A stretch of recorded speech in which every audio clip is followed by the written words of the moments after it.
Crianças podem sair para o culto infantil com as professores. Então as crianças podem sair, professora Evelyn, lá na parte superior.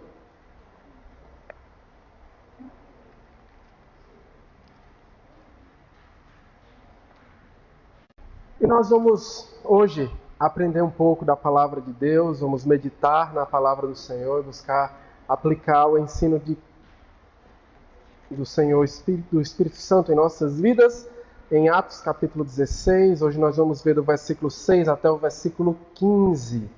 E a ideia que eu quero observar com os irmãos a partir desse texto é que nosso Deus é um Deus soberano sobre todas as coisas. Nosso Deus é um Deus que realmente governa, nosso Deus é um Deus grande, nosso Deus é um Deus poderoso, nosso Deus é um Deus magnífico, nosso Deus é um Deus maravilhoso, exaltado, glorioso, nosso Deus é um Deus de beleza, Ele é soberano sobre tudo, Ele está acima de tudo e a Ele deve ser dada toda a glória. E esse texto vai nos conduzir a observar que Deus, Ele governa todos os aspectos da nossa vida e Ele é soberano sobre todos os aspectos da nossa vida. Muito obrigado.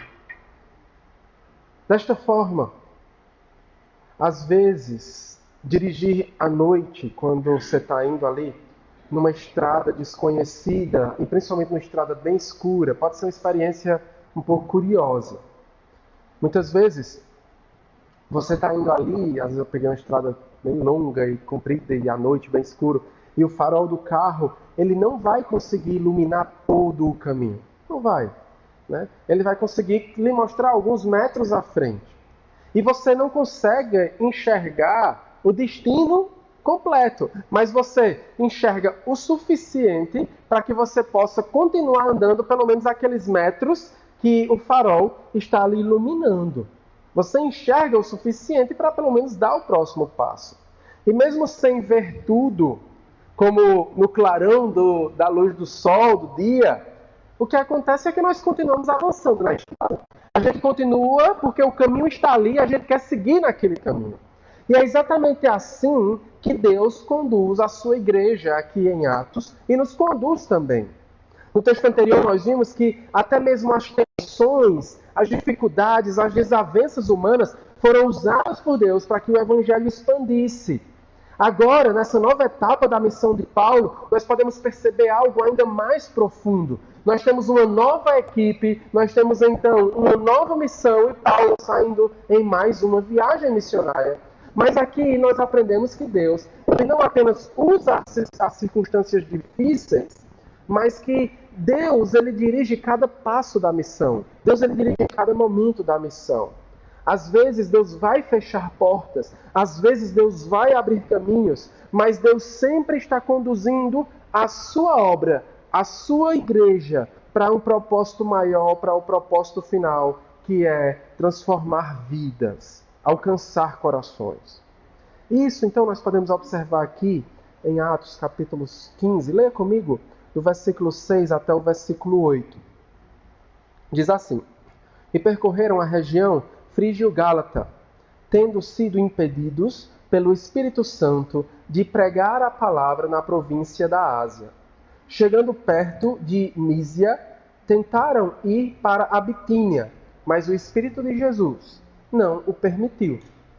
E tendo contornado Mísia, foram para Troade. Vamos orar. Senhor, rogamos a direção do Teu Espírito para compreendermos a Tua palavra esta noite e aplicarmos assim a Tua soberania sobre as nossas vidas. É o que nós te pedimos em nome de Jesus. Amém. Amém. Então, irmãos, nós temos aqui um texto que nos dirige claramente a compreendermos a providência de Deus. Em percebermos que Deus, Ele governa sobre o não. Deus, através do seu Espírito, Ele governa, Ele tem autoridade e Ele nos dirige até mesmo através do não. Deus, Ele continua movimentando aqui a narrativa que nós vimos no texto anterior E agora Lucas nos leva para um novo cenário. Nós podemos enxergar que aquilo que antes nós observávamos e víamos a soberania de Deus em meio aos conflitos dos homens, agora nós podemos enxergar que Deus ele manifesta a sua soberania também por dizer não aos seus discípulos, por meio de portas fechadas pelo próprio Espírito de Deus. O versículo 6 nos diz que eles percorreram a região frígio-gálata, tendo sido impedidos pelo Espírito Santo de pregar a palavra na província da Ásia. Qual era a missão, a visão de Paulo? Paulo queria voltar às igrejas, e ele voltou às igrejas que ele tinha fundado para visitar aqueles irmãos, para fortalecer aqueles irmãos, para mostrar para aqueles irmãos a decisão que eles tinham tomado em Atos capítulo 15. Mas então aqui, o que acontece é que eles estavam e foram impedidos pelo Espírito Santo de pregar na província da Ásia. A missão de Paulo e a visão de Paulo, o desejo dele era ir para a Ásia. Ele dizia, não, a gente já pregou aqui nessa região, agora vamos expandir o evangelho ali no continente asiático. Eles estavam exatamente fazendo aquilo que Deus havia os comissionado para fazer. Mas o texto afirma claramente que o Espírito Santo não deixou. O Espírito Santo olhou para Paulo e disse, Paulo, não. Por aqui não. Você não vai. O verbo utilizado por Lucas aqui traz a ideia de ser bloqueado. Paulo foi bloqueado pelo Espírito. É uma ação direta do Espírito. É o Espírito realmente dizendo para os seus discípulos, não, vocês não vão por aqui. Foi uma ação direta do Espírito. Isso nos coloca diante de uma verdade bem importante nesse texto, é de que Deus, ele não apenas governa as coisas que acontecem, mas Deus, ele governa sobre aquilo que também não acontece. Deus é soberano sobre o não desta forma. E esse ponto ele é essencial para que nós venhamos a compreender a providência de Deus sobre as nossas vidas. Porque muitas vezes nós pensamos na ação direta de Deus apenas quando Deus abre portas. E a gente diz, olha, Deus está agindo. Por quê? Porque Ele está abrindo portas, nos direcionando para lá e para acolá. Oportunidades claras, os caminhos estão facilitados, as confirmações estão visíveis aos nossos olhos. Mas aqui, Atos 16, nos mostra que a direção de Deus também se manifesta quando Ele diz não. Quando Ele fecha portas, quando os impedimentos aparecem. Porque isso também demonstra a soberania de Deus. O texto então vai no versículo 7 e diz que, chegando perto da Mísia, tentaram ir para Bitínia. Não deu certo ir para a Ásia, então vamos para Bitínia. O que foi que aconteceu? O Espírito de Jesus também não permitiu. Não era para ir para lá. Né? Acho que Paulo não estava conseguindo entender muito bem. Não, vamos por aqui. Esse não é o caminho. Aqui nós temos uma segunda tentativa, e uma segunda tentativa também frustrada pelos discípulos. Paulo e sua equipe, eles estão fazendo aqui planos legítimos, eles são coerentes com a missão, mas novamente o Espírito diz não, são impedidos. E Lucas aqui expressa algo ainda mais pessoal e direto, né? É muito bonito esse texto, porque ele diz que o Espírito Santo não permitiu que eles fossem para a Ásia, mas agora ele diz que o Espírito de Jesus não permitiu que eles fossem para a Bitínia. E aqui, é claro, ele está se referindo ao mesmo Espírito, que é o Espírito Santo, o Espírito de Deus, a terceira pessoa da Trindade. Isso prova, né, tanto a divindade da Trindade, a divindade do Espírito, como a divindade de Jesus, como sendo um só Deus. A missão, então, ela não é apenas conduzida pelo impulso genérico espiritual, mas ela é direcionada diretamente pela autoridade de Jesus Cristo. O próprio Cristo é quem dirige os passos dos seus servos por meio do Espírito Santo. Isso nos ajuda a compreender que a missão, que a obra de Deus não pertence aos missionários. A obra de Deus não pertence aos crentes.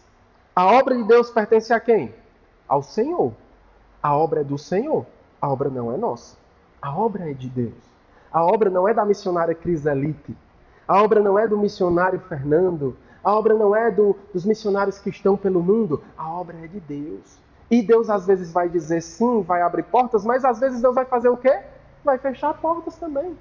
Deus vai fechar portas e vai dizer não. Essa é a obra do Espírito Santo. E aqui então, nós podemos observar de modo importante que o texto não nos diz exatamente como foi que o Espírito Santo impediu eles. Não sabemos se foi por conta de circunstâncias externas, de alguma viagem que deu errado, ou se foi enfermidade, se foi oposição, ou se foi uma convicção interior. Não sabemos como foi. Por quê? Porque Lucas, ele não se preocupa em nos detalhar a forma como isso aconteceu. Isso não é importante. O que ele quer transmitir para nós, o que é importante aqui é afirmar a realidade. É que o Espírito não permitiu. E isso é suficiente para a gente saber. Porque a obra é do Senhor. E a obra é do Espírito. E quando ele diz que não, é não. Porque o foco do texto aqui não está em como deve ser feito. Não está em como eles foram. Mas o foco aqui está em quem. Em quem é o dono da missão. Quem governa a missão. Quem dirige os passos. Quem determina os caminhos. A resposta de Lucas aqui é bem clara, é bem direta. Quem faz tudo isso é o Espírito Santo de Deus. E o versículo 8 conclui com esse movimento, dizendo que, tendo contornado a Mísia, eles foram para Troade. E aí não houve impedimento. É porque era para lá que eles tinham que ir. Porque a missão tinha que continuar em Troade. Não era na Ásia e também não era lá na Bitínia, mas era em Troade. Era lá que o Espírito queria que eles fossem. E é muito interessante aqui, porque aqui nós vemos o resultado prático dessa direção negativa dada pelo Espírito. Paulo e seus companheiros, eles não do primeiro, então vamos embora, vou voltar. Não, mas eles continuaram caminhando. E mesmo sem entender plenamente o que Deus estava fazendo naquele momento, eles continuaram realizando a obra do Senhor. Porque o apego deles não era a obra em si, o apego deles era ao Senhor da obra. E eles queriam obedecer ao Senhor. A obediência cristã nem sempre acontece em plena clareza imediata. Mas muitas vezes a direção de Deus, ela só vai ser percebida de modo claro quando a gente olha em retrospecto, não quando a gente olha no futuro. Isso é muito claro aqui que a gente observa, porque no momento o que há aqui é a fidelidade a Deus de seguir adiante. Mesmo quando portas se fecham, mesmo quando Deus de modo soberano diz não para os seus discípulos. A providência de Deus aqui muitas vezes nos conduz para caminhos que nós não compreendemos ainda, irmãos. Mas no fim, o que nós devemos saber é que a sabedoria de Deus ela é perfeita. Deus ele não deve explicação para os seus servos. Não. Ele não deve explicação para nós. Mas nós devemos ter a clareza e a certeza que Deus nunca deixa de nos conduzir. Nunca. Nunca. Mesmo que nós não entendamos. Mas Ele está nos conduzindo. E a ideia é que a gente se pergunta, quantas vezes planos legítimos, quantas vezes ideias piedosas, quantas vezes bons ministérios até são legítimos, mas não se concretizam. Quantas vezes caminhos que aparentemente são tão promissores, mas se fecham. Quantas vezes iniciativas que pareciam bem alinhadas com a vontade de Deus, simplesmente não avançam.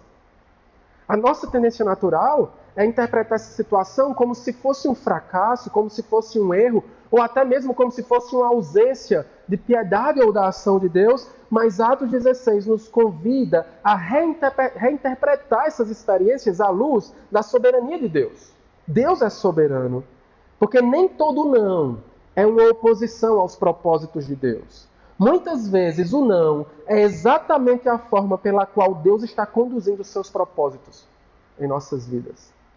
Muitas vezes o não é exatamente o meio que Deus está usando para conduzir os propósitos dele, na sua igreja e na sua vida, meu irmão. Isso muda completamente a maneira como nós enxergamos as frustrações na nossa vida. Aquilo que parecia um bloqueio pode ser, na verdade, uma proteção de Deus na sua vida. Aquilo que parecia um atraso pode ser um redirecionamento de Deus. Aquilo que parecia perda, parecia frustração, pode ser Deus te preparando para algo melhor que Ele está te conduzindo. E essa é uma realidade que está profundamente enraizada em toda a Bíblia. Provérbios 16, 9. O que é que nós observamos vindo da palavra do sábio? O coração do homem, ele traça planos. O coração do homem planeja o seu caminho, mas quem dirige os passos é o Senhor. É o Senhor. Paulo, ele planeja, junto com Lucas, junto com Silas, Paulo aqui ele tenta, ele organiza, mas quem dirige é Deus, porque a obra é de Deus. Essa verdade aqui também preserva o coração do discípulo de dois extremos perigosos: a do orgulho e a do desespero. Por quê? Porque o orgulho nos preserva do orgulho, porque o avanço da missão não depende da nossa capacidade, do nosso planejamento. Porque a gente pode se planejar, ser capaz de tudo, e o Espírito pode chegar e dizer não. Né? E aí é o Espírito que manda. E a gente diz sim, vamos então buscar outra direção, mas não vamos parar de servir. Nos livra do orgulho. E nos livra do desespero também. Porque o fracasso aparente não significa a ausência do agir de Deus, mas significa justamente o cuidado do Senhor sobre a vida da sua igreja. Não devemos amar mais a obra do que o Senhor da obra. E se a gente então está mais apegado à obra do que ao Senhor da obra, alguma coisa está errada, porque em algum momento o Senhor pode nos impedir de continuar na obra. O Senhor pode nos impedir ou fechar portas. E aí, o que a gente vai fazer? Entende? O nosso amor, assim como os dos discípulos do Senhor Jesus aqui, deve ser ao Senhor soberano sobre todas as coisas, que governa sobre os nãos, que fecha portas, que nos traz impedimentos, que muitas vezes permite que venhamos a passar por frustrações e dificuldades. Portanto, irmãos, aqui nesse primeiro momento, nós somos chamados a observar nesse texto e a aprender que Deus, Ele governa sobre os nãos da nossa vida. Ele fecha portas. E não é por capricho de Deus, porque Ele é mesquinho, mas Ele fecha portas por propósitos maiores, irmãos, creia nisso. Ele fecha portas por propósitos maiores na sua vida, na vida da sua igreja. Ele impede caminhos, não é porque Ele está nos tirando direção, mas é porque Ele está conduzindo os seus servos para algo que eles ainda não enxergam agora, mas que eles vão enxergar quando chegarem lá. Antes de revelar o sim, Deus, Ele ensina aos seus servos que eles precisam confiar quando Ele diz não. E isso é fundamental para todos nós. Porque nós nunca saberemos identificar o sim se não aprendermos a confiar em Deus quando Ele disser não. Deus é soberano porque Ele governa sobre o sim. Mas Deus é soberano também, por quê? Porque Ele revela o não. Revela o sim, perdão. Eu confundi. Deus é soberano porque Ele governa sobre o não. Mas Deus é soberano também porque Ele revela o sim para nós. Leia comigo o versículo 9. Diz assim: à noite, Paulo teve uma visão da qual um homem da Macedônia estava em pé e lhe rogava, dizendo: passe a Macedônia e ajude-nos. Assim que Paulo teve a visão, imediatamente procuramos partir para aquele destino, concluindo que Deus nos havia chamado para lhes anunciar o Evangelho. Tendo, pois, navegado a Trode, fomos dirigidos para a Samotracia e no dia seguinte para Neápolis. Dali fomos a Filipos, cidade da Macedônia, primeira do distrito e colônia romana. Nessa cidade permanecemos alguns dias. Era ali que Deus queria que eles fossem. Deus queria que eles fossem para a cidade de Filipos, para fundar a tão famosa e linda igreja dos filipenses, né? Era lá que Deus queria que eles estivessem. Se antes nós somos confrontados com a providência de Deus, quando Ele diz não, agora o texto nos conduz para um momento em que Deus revela o seu sim para os seus servos.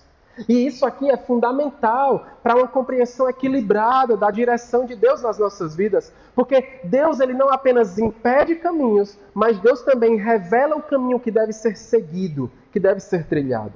O versículo 9, então, nos diz que depois de um período de portas fechadas, de incertezas, eu fico imaginando a cabeça de Paulo, né? E ali com Silas, com Timóteo, né? E Lucas também estava ali. Lucas não estava ali, Lucas estava ali também, e eu fico pensando ali, eles, e dizendo, meu Deus, a gente quer ir para lá e não dá certo, quer ir para lá e nada dá certo, o que é que a gente vai fazer? Como é que vai ser agora essa missão? Eu quero pregar o Evangelho, mas aonde o Senhor quer nos levar? E aqui então, depois de todo esse período, Deus agora intervém de maneira direta na vida dos seus discípulos. O conteúdo da visão é bem simples, mas é bem significativo. É um homem na Macedônia suplicando por ajuda. Essa cena carrega uma dimensão missionária muito poderosa, porque o mundo gentílico aqui é representado pela Macedônia. Parece, então, a região, né, Macedônia, é representada por esse homem, e esse homem chega como alguém que clama, ainda que inconscientemente, clama pela mensagem do Evangelho do Senhor Jesus. Diz, passe na Macedônia, nos ajude. Essa cena, então, ecoa justamente aquilo que Paulo já iria escrever em Romanos capítulo 10, quando ele diz, como ouvirão se não há quem pregue? E como pregarão se não forem enviados? Não se trata apenas de uma necessidade, digamos assim, sociológica ou cultural da Macedônia, mas é uma necessidade espiritual, uma necessidade profunda no coração daquelas pessoas. O clamor da Macedônia é justamente o clamor de um mundo que precisa de Jesus, que precisa da pregação do Senhor Jesus Cristo. Mas é importante perceber que o chamado não nasce da precisão e percepção estratégica de Paulo. Porque qual era o desejo de Paulo? Era ir pregar na Ásia, não na Europa. Não era para ir para a Europa, porque Filipos, Macedônia é a Europa.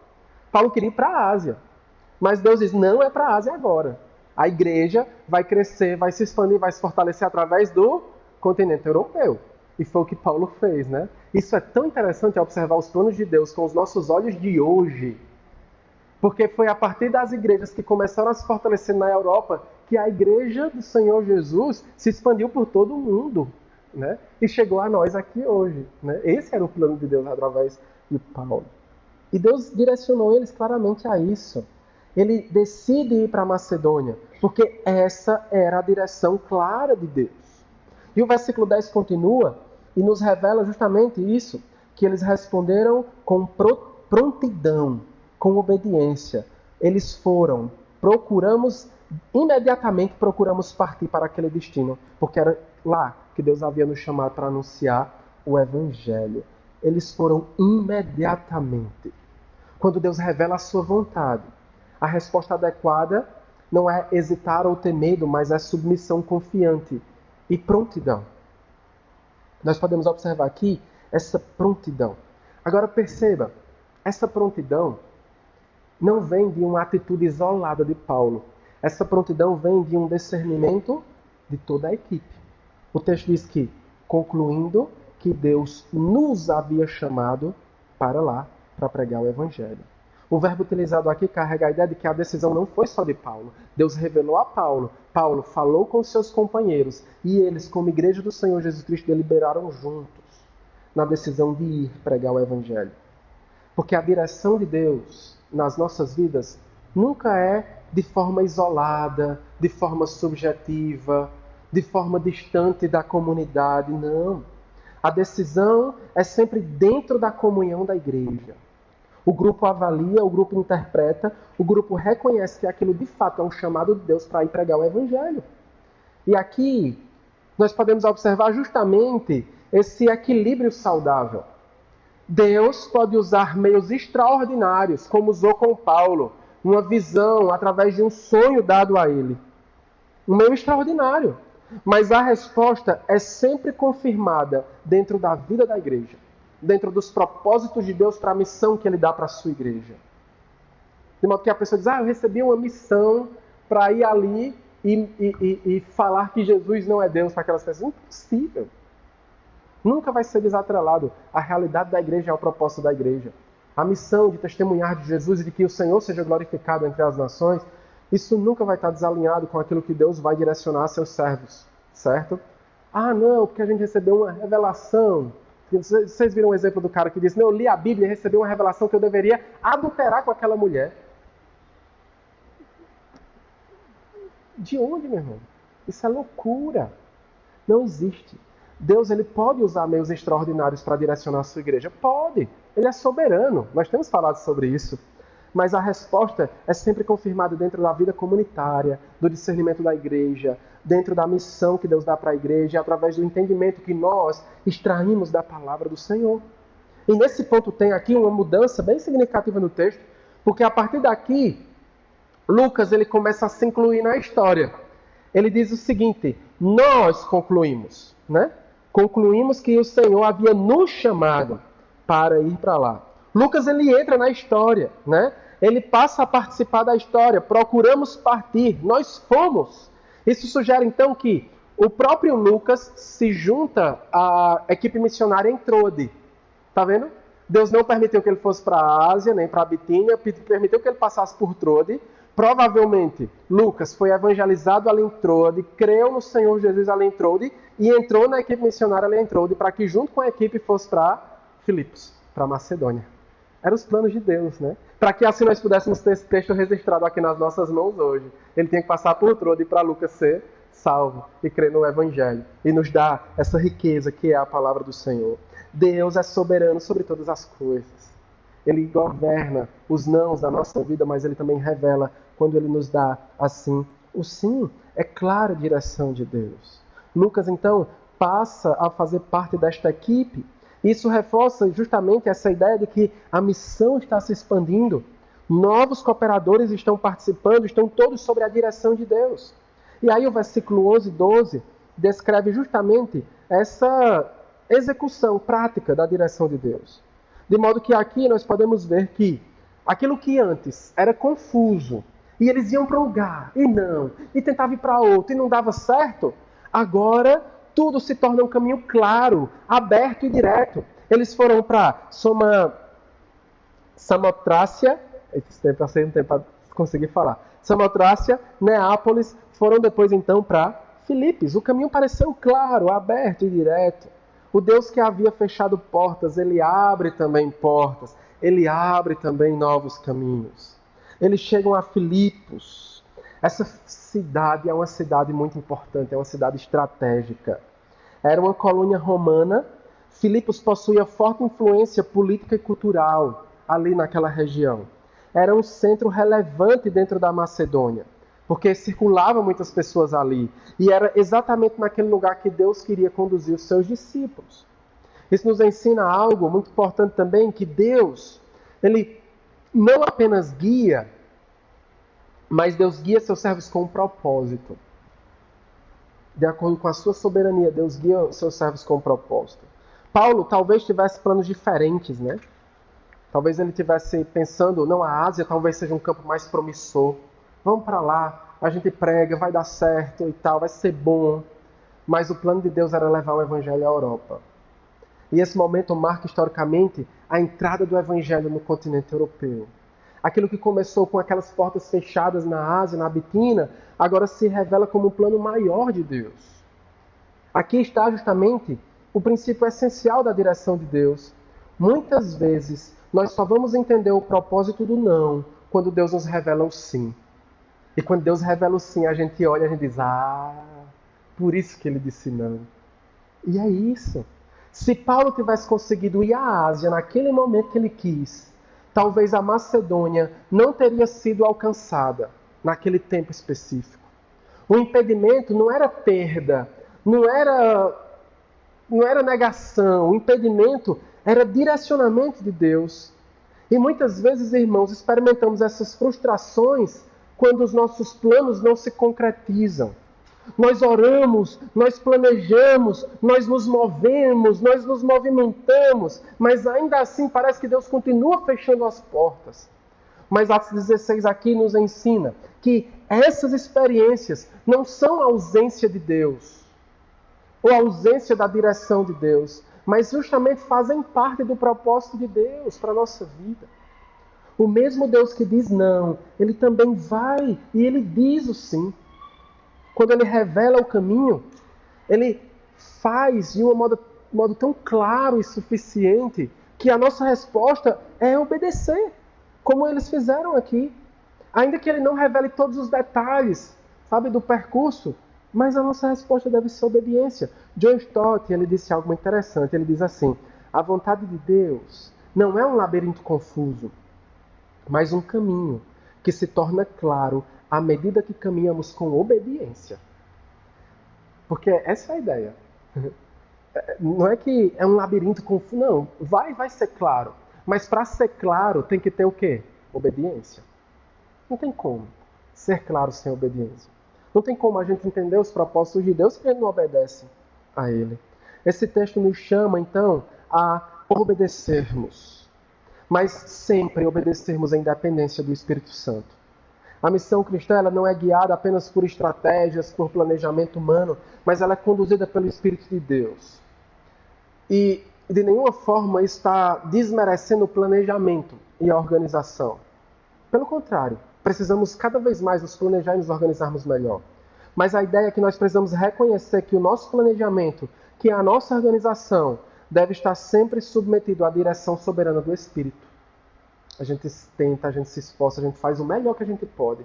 E a gente se organiza. Mas a gente sempre se submete ao direcionamento do Espírito Santo para o sim ou para o não.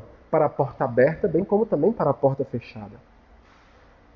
E isso é importante porque nós vivemos num mundo e num contexto que sufoca as pessoas.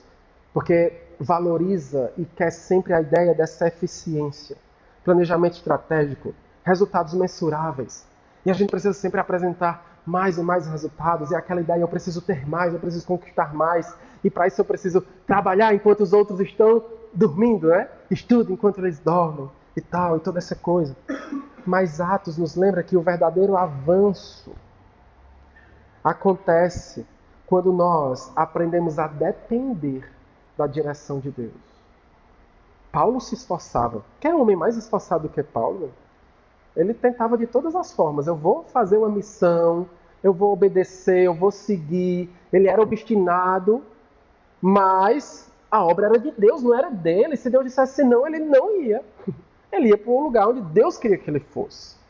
Precisamos sempre submeter tudo aquilo que nós planejamos, tudo aquilo que nós desejamos, tudo aquilo que nós colocamos como propósito debaixo dos propósitos de Deus e do Espírito Santo. Deus revela o sim. E quando Ele revela o sim, a nossa resposta deve ser a mesma daqui de Paulo e da sua equipe. Obediência. Imediatamente obedecemos e confiamos na direção do Senhor. Porque o Deus que governa sobre o não, Ele também revela o sim. E ambos fazem parte do plano perfeito de Deus para a nossa vida. Mas aí, chegamos ao final do texto, no clímax, né, do que Ele quer nos ensinar. Leia comigo a partir do versículo 13.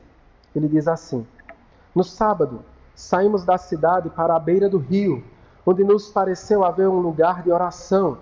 E assentando-nos, falamos às mulheres que haviam se reunido ali. Certa mulher chamada Lídia, da cidade de Tiatira, vendedora de púrpura, temente a Deus, nos escutava. O Senhor lhe abriu o coração para que estivesse atenta ao que Paulo dizia.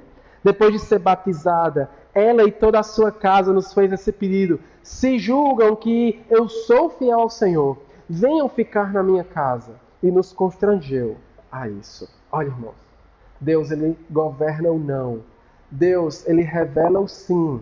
Mas Deus, Ele realiza também os milagres. Deus realiza um milagre. E o maior milagre que Deus realiza na vida dos seus servos, em submissão a Ele, é a regeneração, é a transformação de vidas. Deus disse não para os seus discípulos, eles não entenderam, mas continuaram. Deus abriu as portas, revelou o sim, e eles continuaram. E a partir da obediência deles, o que foi que Deus fez? Deus fez milagre na vida daquela equipe, na vida daquelas pessoas. Nós vimos Deus governando o não, Deus revelando o sim, mas agora nós chegamos ao objetivo final, que é a salvação de pessoas perdidas em seus pecados. E Lucas aqui nos mostra que o maior milagre de todos que pode acontecer é um coração sendo aberto por Deus, é um coração sendo transformado, é um coração sendo regenerado dos seus pecados através da obra do Senhor Jesus Cristo na cruz. No versículo 13 aqui, o cenário ele é bem significativo, porque Filipos era essa colônia romana importante e era uma colônia gentílica. Não tinha sinagoga ali. Não tinha. E para ter uma sinagoga tinha que ter pelo menos 2 homens judeus. Ou seja, não tinha. Por isso, o lugar de oração ali ocorre fora da cidade, na beira de um rio, e somente por mulheres que estavam ali. Não existem multidões, não existem grandes estruturas, não existe um ambiente estratégico aos olhos humanos, mas a missão chega ali em Filipos, na Europa, por meio de um cenário simples, por meio de um cenário bem discreto. um pequeno grupo de oração de mulheres que se reunia na beira de um rio. Já pensou? Talvez Paulo pensando, né? Lá na Ásia, a gente tem umas sinagogas com muita gente, a gente vai poder pregar, e lá muita gente vai se converter, a gente vai formar igrejas. Mas Deus queria que eles fossem para a Europa, para a cidade de Filipe, para encontrar aquele pequeno grupo de mulheres que se reunia na beira do rio para orar. Esse era o propósito de Deus para a vida deles. Porque era ali que Deus ia realizar milagre. Era ali que Deus ia realizar o sobrenatural. É Deus de modo soberano. Isso aqui nos ensina, irmãos, algo muito profundo. O avanço do reino nem sempre começa de modo visível e impressionante. Muitas vezes, o avanço do reino começa em ambientes simples, silenciosos, longe de todas as expectativas humanas. E é ali, naquele contexto, que o evangelho é pregado. O texto diz que Paulo e seus companheiros se assentaram e pregaram para aquelas mulheres. Não tinha um espetáculo, não tinha uma estratégia sofisticada, é simplesmente sentar e pregar o evangelho para aquelas mulheres. E Lucas então nos traz um personagem muito importante para essa história, que é uma mulher fiel a Deus, uma grande serva do Senhor, chamada Lídia. Lídia aqui é descrita com alguns detalhes muito importantes. Ela era da cidade de Tiatira, ela era conhecida por produzir tecidos de púrpura, ou seja, indicava que ela era uma mulher de muitos recursos e de uma posição social bem reconhecida. Além disso, ela é chamada como alguém temente a Deus, ou seja, isso significa não que ela temia ao Senhor Deus, como nós vemos em Provérbios, mas significa que ela era alguém que tinha uma certa reverência ao Deus de Israel. Embora ela ainda não tivesse compreensão do Evangelho, de quem era Jesus, mas ela temia ao Deus de Israel. E ela estava ali ouvindo. Mas ouvir não é o suficiente. Porque quantas pessoas nós conhecemos que ouvem o Evangelho, mas não creem? É exatamente aqui que o texto nos leva a um ponto central. O Senhor lhe abriu o coração para que estivesse atenta ao que Paulo dizia. Foi o Senhor que abriu o coração dela. O Senhor. Aqui é a doutrina pura da regeneração do Espírito Santo. Aqui está o milagre invisível da salvação. O verbo deixa bem claro que a ação é de Deus. Foi Deus que abriu o coração, porque é Deus quem age primeiro. É Deus quem remove a cegueira espiritual. É Deus quem capacita o coração do ser humano para responder de modo positivo à fé. A fé não é a causa da salvação, mas a fé é o resultado da ação de Deus no coração do homem, que abre o entendimento e os olhos do homem pecador para que ele veja a sua situação e assim creia no Senhor Jesus Cristo. A fé é a obra secreta do Espírito Santo no coração do homem.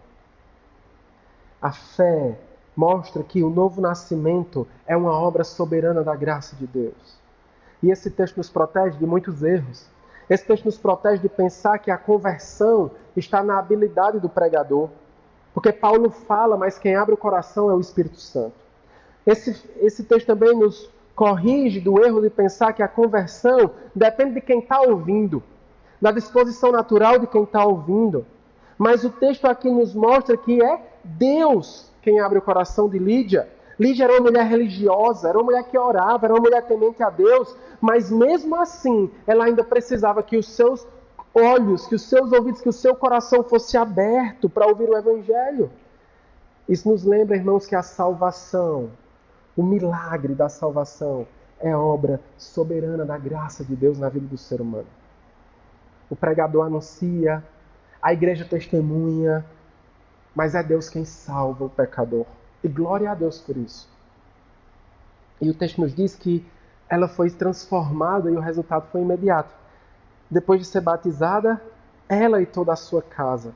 A conversão de Lídia não permanece invisível. Ela se manifesta. Ela testemunha. Ela é batizada. E o impacto sobre a sua casa faz com que as pessoas da sua casa também creiam no Senhor Jesus Cristo. É milagre de Deus.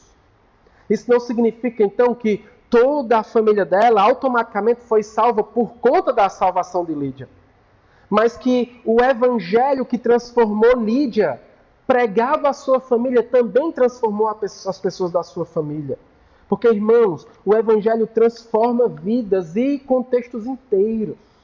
A graça de Deus não alcança apenas pessoas, indivíduos, mas a graça de Deus transforma famílias, contextos, cidades, lugares inteiros. Nós precisamos crer nisso. Porque isso é milagre de Deus. E Deus tem poder para fazer esses milagres. E muitas vezes, para que esses milagres aconteçam, precisamos percorrer os mesmos caminhos desses apóstolos. O não, compreender o sim, obedecer e seguir adiante. Às vezes a gente quer logo pular para o milagre, né? Mas para chegar no milagre a gente tem que entender e passar pelo caminho da confiança, pelo caminho da fé, né? E aí Lídia, ela também demonstra frutos, né? Ela diz, venham para minha casa. Ela constrangeu eles a isso.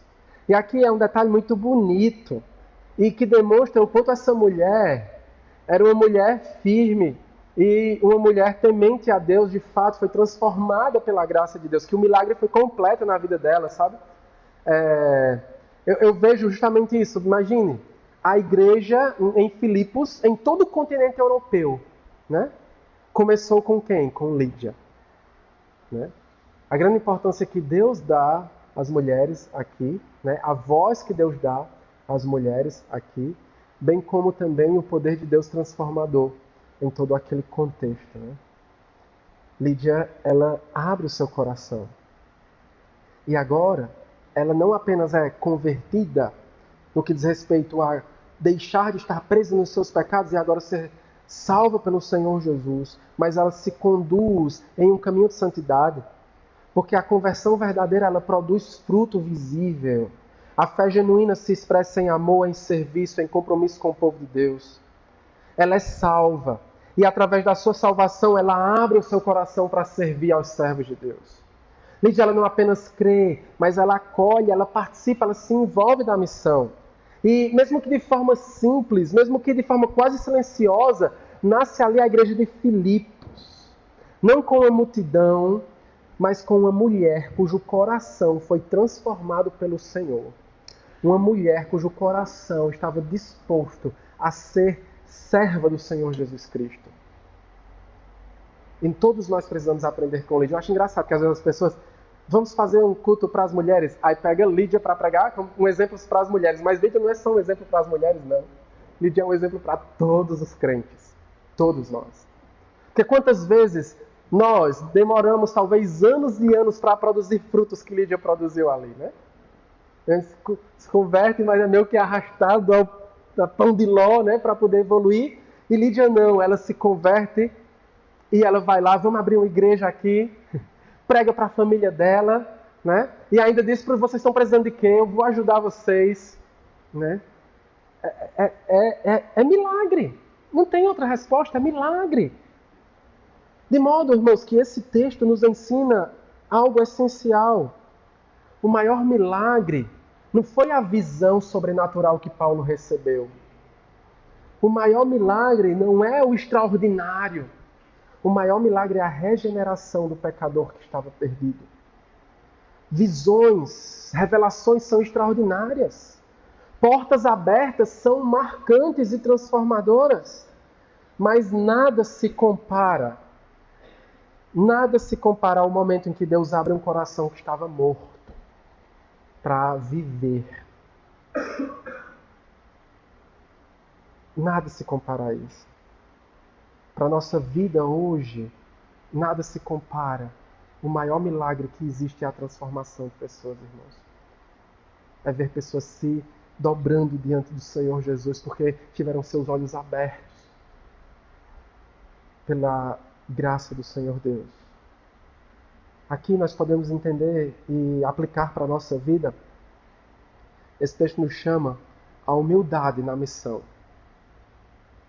Nós não somos o dono da missão. E não somos nós que convencemos as pessoas. Não é a nossa eloquência, não é a nossa estratégia, não é o nosso carisma. Olha que, né? Que pessoa carismática. Você pode ser, né, a pessoa mais carismática do mundo, mas não é você que vai transformar as pessoas. É Deus. E isso nos dá humildade. Porque nós vamos oferecer ao Senhor o nosso melhor. Nós vamos oferecer ao Senhor o de mais excelente que nós tivermos. Mas sempre em humildade para reconhecer que é Deus que faz a obra. Que é Deus que transforma. E aqui também nós somos chamados a confiar. A ter humildade, mas também a confiar. Confiança. Mesmo quando a resposta humana parece pequena, parece lenta, Deus está operando de modo invisível e poderoso. Sabe? Deus está operando de modo poderoso. Confie. Sabe? Eu vi pessoas orarem 20 anos pela conversão de um familiar. Sabe? Você sabe o que é isso, né? 15, 20 anos. Mas nunca faltou confiança. Sabe? É Deus quem faz a obra. Precisamos confiar que Ele faz. Precisamos confiar no milagre de Deus. E é interessante, porque muitas vezes a gente vê, e as pessoas usam muito isso, né? Não recebam o milagre, né? E pensam apenas nos bens materiais, em que a gente vai enricar, em que a gente vai conseguir cura das nossas doenças e tudo. Tudo isso é milagre de Deus também. Devemos pedir ao Senhor, mas o maior milagre que nós devemos pedir a Deus é que o Senhor transforme vidas através de nós. Esse é o maior milagre que você pode clamar a Deus hoje. Confie que o Senhor pode lhe usar para realizar esses milagres na vida das outras pessoas. Confie. Porque se você não confiar, como é que Deus vai operar? Através de uma fé vacilante. Entende? Essa é a ideia. Confie nisso. Lídia aqui era só uma mulher que estava ali no círculo de oração na beira de um rio. Mas o Senhor foi lá e operou milagrosamente na vida dela. Talvez você esteja orando por alguém há muito tempo. Talvez você esteja realmente colocando diante de Deus a vida de alguém que você ama muito há muito tempo. E que você realmente tem buscado isso do Senhor. Mas confie que Deus há de fazer a sua obra. Nunca deixe de confiar. Sabe? E seja grato a Deus pelas pequenas e lentas transformações. Sabe, uma vez uma pessoa disse, né, pai, tudo, mas naquele domingo a pessoa vai, acho que foi o irmão Jonathan, né? Diz que alguém que ele orava e disse, mas a pessoa já deixou que a gente falasse sobre a igreja. É Deus operando, é milagre, irmão. A gente precisa confiar nisso. É milagre. Deus está operando, ok? Humildade, confiança, mas por último, precisamos ser fiéis. Fidelidade. Nossa responsabilidade não é produzir resultados. Não é. Certo? Nossa responsabilidade é obedecer a Deus. Ser fiel a Ele. É anunciar o Evangelho com clareza e depender do Espírito Santo. É Deus quem realiza o milagre da salvação. Ele governa o não, Ele revela o sim, mas acima de tudo Ele realiza o milagre da salvação. E Ele quer usar Ele quer usar você para realizar esse milagre na vida de muitas pessoas. Quando Ele faz isso, irmãos, aí a gente louva, aí a gente dá glória a Deus, aí a gente agradece, porque pecadores creem, porque vidas são transformadas, porque o reino de Deus avança. A missão, ela não termina na direção de Deus. A missão, ela culmina na graça que transforma pecadores. Deus é soberano. Você crê nisso? Amém. Deus é soberano? Amém. Creia nisso. Creia nisso. Creia que Deus é soberano. Então, confie nele. No sim, no não. Confie que Ele há de fazer milagres através da sua vida. No fim, esse texto nos ensina que a vida cristã e a missão são guiadas por controle, mas também por confiança em Deus. Nem sempre vamos entender o não. Nem sempre vamos ver tão claramente assim os sims, certo? Mas podemos ter a plena certeza que Deus, Ele nunca perde o controle de nada. Confie no Senhor. Confie na soberania de Deus. Amém? Vamos orar. Senhor Deus, nós te agradecemos pela Tua palavra que nos ensina, que é tão rica e que nos dá tanta confiança. Nos perdoa, Deus, se por algum momento perdemos a fé.